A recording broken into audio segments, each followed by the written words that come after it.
Fala, fiel, como que vocês estão? Primeiro pós-jogo aqui do canal. Corinthians maceta a Macaca 3-0 fora os ameaços, em plena Neoquímica Arena. 40 mil torcedores assistindo um belo jogo do Corinthians, num puta sol de mais de 30 graus. Mas como foi foda, a gente lota o estádio independente da situação, né? Falando um pouquinho do jogo, a gente vem com uma escalação que a gente já previa que iria acontecer. Sem Memphis, sem Yuri, sem Garro, principalmente porque o Garro ele tá fora por lesão e Yuri e Memphis estão se recuperando. Foi uma temporada muito desgastante. Eles que foram os protagonistas ali da decisão, né? O Yuri marcando gol e dando assistência, Memphis fazendo o gol da vitória. A gente já esperava que eles estivessem descansando. Escalação, né? Mateuzinho, Gustavo Henrique, André Ramalho e Matheus Bidu. No meio-campo, André Carrijo, Charles, oh meu Deus, Charles e André, como ali na minha de atacante, Breno Bidon, grandíssimo jogador. E a dupla de ataque ali, Guinegão e Vitinho. Eu não gostei muito da dupla de ataque nesse jogo. Achei que principalmente o Vitinho deixou um pouco a desejar. Mas, primeiro jogo, né? A gente não pode cobrar tanto assim. Se bem que no Campeonato Paulista atual são 8 jogos, então o Bobiô dançou. E a Ponte Preta é uma equipe muito fraca. Não pode contratar, basicamente. Tem um transfer ban aí também. A gente viu ali no segundo tempo que os jogadores estavam puxando a perna, não tinha muito com quem entrar em campo para poder aumentar um pouco a qualidade. É, E a Ponte Preta que se coloca como uma candidatiça muito forte ao rebaixamento, só talvez não muito forte que o São Paulo, né? Que, rapaz, a situação ali da Vila Sônia tá muito feia, né? Tomaram 3-0 ali do Mirassol só pra ficar acordado, só pra ficar ligeiro. E domingão a gente pega eles, né? Domingão eles vão enfrentar o Coringão na Neoquímica Arena. Hora da gente meter mais uns 6 gols aí pra ficar ligeiro que nem em 2015. Falando um pouco dos gols, primeiro gol, Gustavo Henrique. Cara, que zagueiro. Eu não esperava que ele fosse vestir tanto a camisa do Corinthians como ele veste. Quando ele chegou da equipe, eu esqueci agora que você acha que ele veio da Europa pra cá. Ele tava na França. Quando ele chegou aqui, eu falei, pô, esse cara não tem a cara do Corinthians e como eu tava enganado. Ele vestiu a camisa e e o Corinthians com ele tem aquela cara daquele xerifão, sabe? Como em 2012 a gente teve o Chicão, o Paulo André, em 2009 a gente teve o William Capita, a gente teve o Gustavo Henrique como aquele xerifaço da zaga. Então ele marcando mais um gol, nada mais simbólico do que ele começar a marcar esse gol, porque ele foi o jogador mais regular de toda a temporada do Corinthians, da temporada passada. Jogou muito, ele foi o melhor jogador do Corinthians, assim, disparado na minha opinião. Depois, uma grata surpresa, né, como moleque da base, o André, que eu gosto muito. Ele é um jogador que me parece ter uma boa técnica, é um jogador alto, forte fisicamente. Ele só precisa pisar um pouco mais na área, ter mais presença de jogo. Mas é natural, ele é um garoto, tá subindo agora, ele vai oscilar. A gente vai precisar ter paciência com esses moleques, porque a gente vai usar muito eles essa temporada. Essa temporada a gente tem que lembrar que tem Paulista, vai ter a Supercopa agora, Brasileiro no começo do ano, Copa do Brasil e Libertadores. Graças a Deus o calendário do Corinthians está cheio para esse ano. Então a gente vai precisar contar com esses moleques e não vai ter jeito, gente. A gente vai precisar ter paciência, principalmente com esses moleques que demonstram grande potencial, como que é o André. Agora a gente precisa falar de outro meio-campista que é o Charles. Charles, hein? O que a gente pode falar do Charles? O Charles é ruim. O Charles é fraco.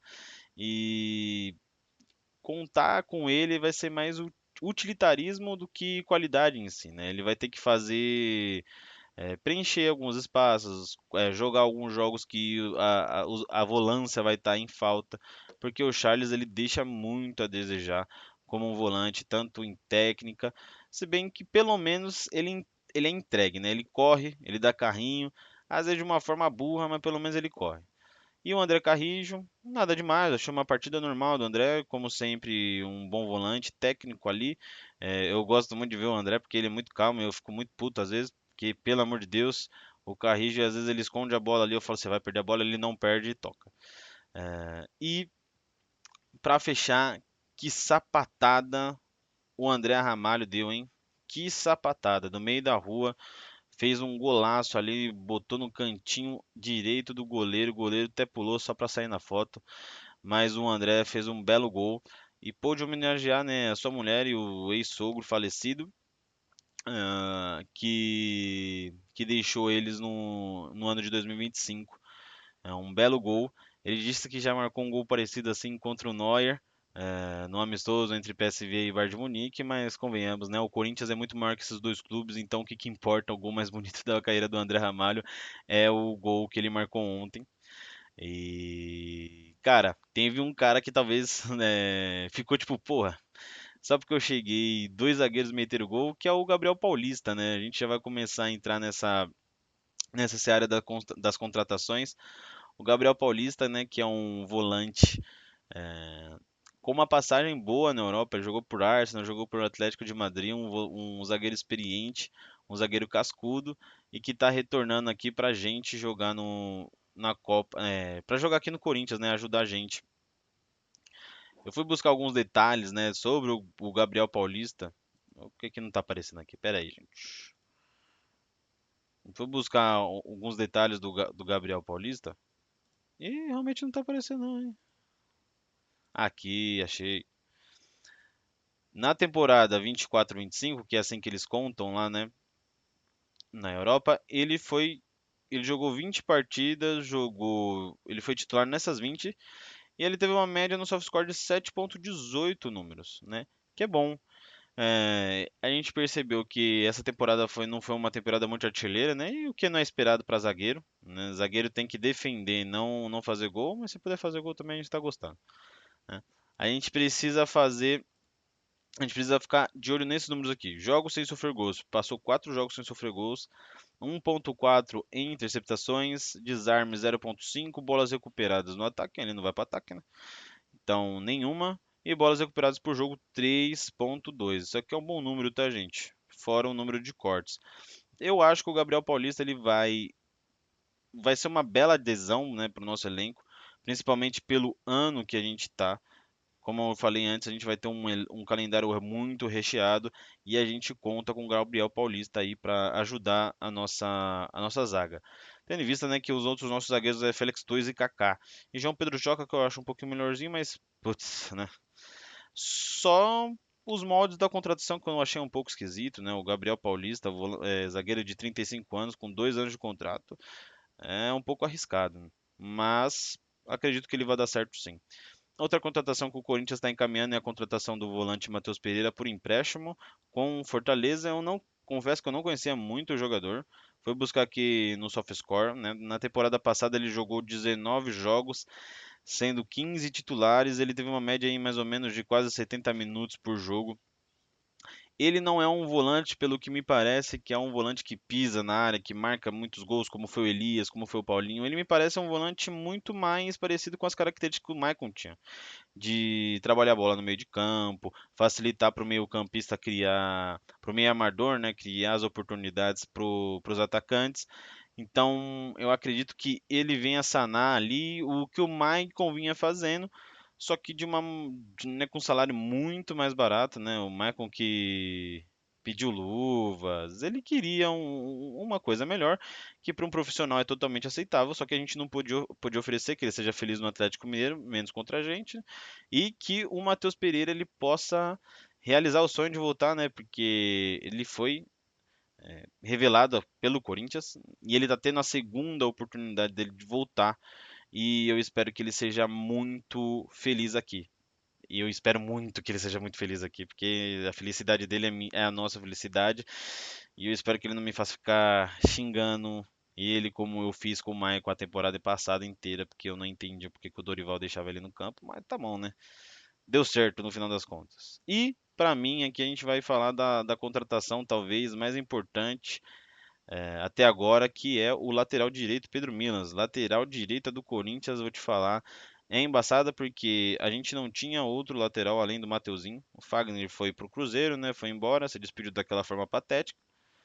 E a gente tinha o que para usar ali na lateral direita? O Félix Torres, que misericórdia. A gente teve uma partida só que ele jogou bem, que foi contra o Santos.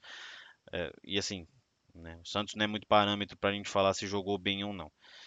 E pelo amor de Deus, não tinha ninguém ali. O Maná, ele não se firmou, não conseguiu jogar.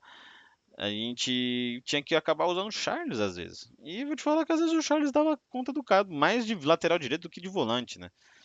E aqui foi muito acertado, porque eu acho que a gente precisava de um lateral direito com essas características que não são do Mateuzinho, por exemplo.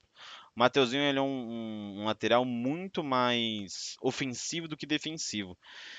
Se a gente for olhar aqui analisando os números do Pedro Milans na temporada passada, ele só teve 2 assistências, ele não sobe muito o que aparentemente é o ataque, mas defendendo, cara, ele recupera em média 9 bolas por jogo. 9 bolas por jogo é muita coisa.